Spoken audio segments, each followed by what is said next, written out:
Let's say we have a scatter graph and want to find out the relationship between x and y. In normal circumstances, we would try to draw a line of best fit, something like this. However, sometimes the data doesn't fit the linear model, or we have a nonlinear model which fits the data better. In our case, we can fit the data better with an exponential model, this orange line. So let's say we can model this by y equals ab to the power of x. In order for us to carry out the regression analysis, we would need a straight line. If we log both sides, we will have log y equals log a times b to the power of x. Then we can use log simplifications or log manipulations to separate the right-hand side. And remember, when we have a power, we can actually bring it down in front of the log to make it into a multiplication. And then we will have log y equals log a plus x log b. We can compare this with the general equation of a straight line. Y equals mx plus c. Or often in statistics, you will see y equals a plus bx, where m or b is your gradient.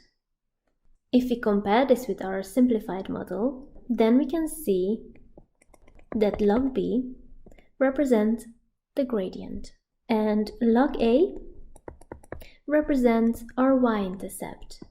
Knowing this, we can change the scale of the original x and y axis, where log y is our y and x is our x. Our y-intercept is log a and our gradient is log b. This new straight line is called log y equals log a plus x log b. And of course, each individual point would be transformed as well. Now that we have a straight line, we can carry out regression analysis.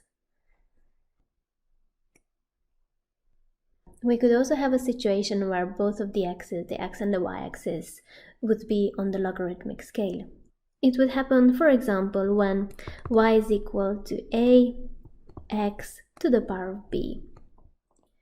If we log both sides, we will have log a x to the power of b.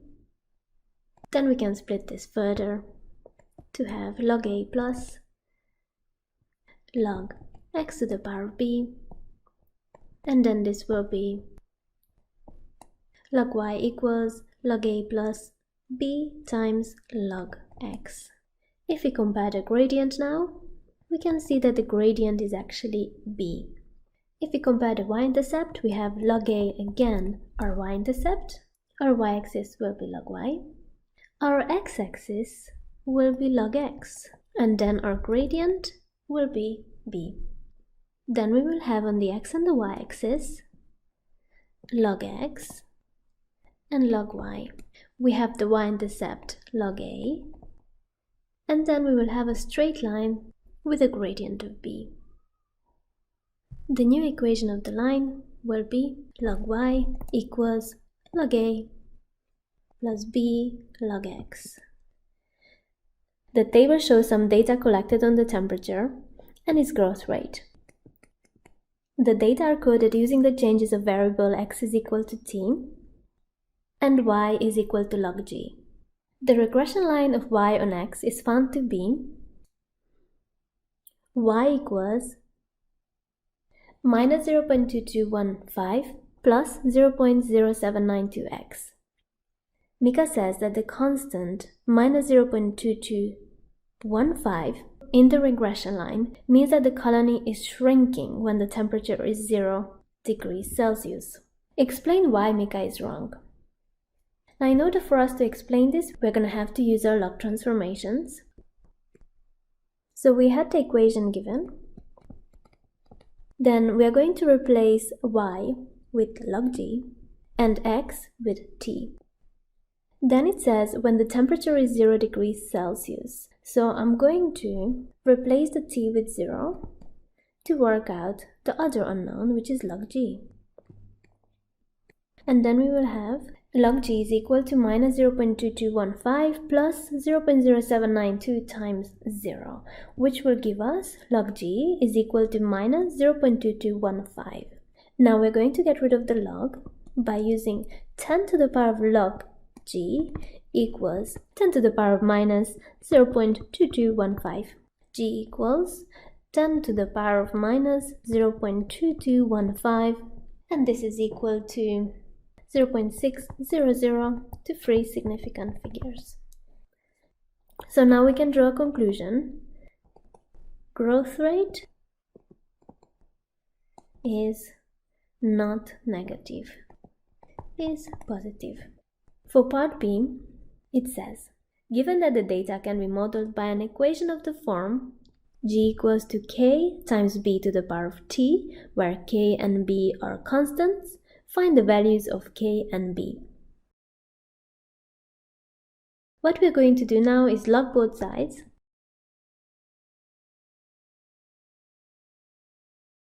Then split the right hand side even further.